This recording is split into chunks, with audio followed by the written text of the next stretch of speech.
In the long run, party loyalties have weakened considerably. Back in the 60s, almost 50% of people said they identified very strongly with one out of Labour and the Conservatives.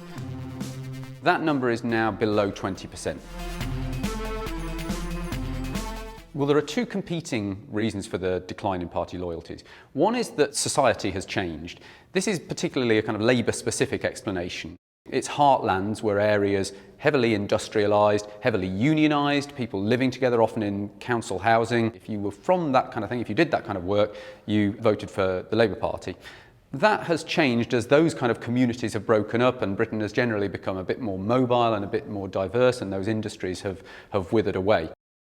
As well as the kind of sociological, if you like, explanations, there's a whole host of political explanations, of which one of the most simple is that the parties just haven't performed very well over the last 50 years, so there hasn't been a great deal to get behind for a supporter.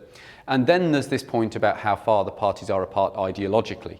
If the parties are not really offering very clear choices, which was the case during the 70s and again in the Blair era, it's harder for people to feel very worked up about it. And that's why we've seen party loyalties actually strengthen slightly in the last 10 years or so, because the parties are now offering a much more clear left-right choice.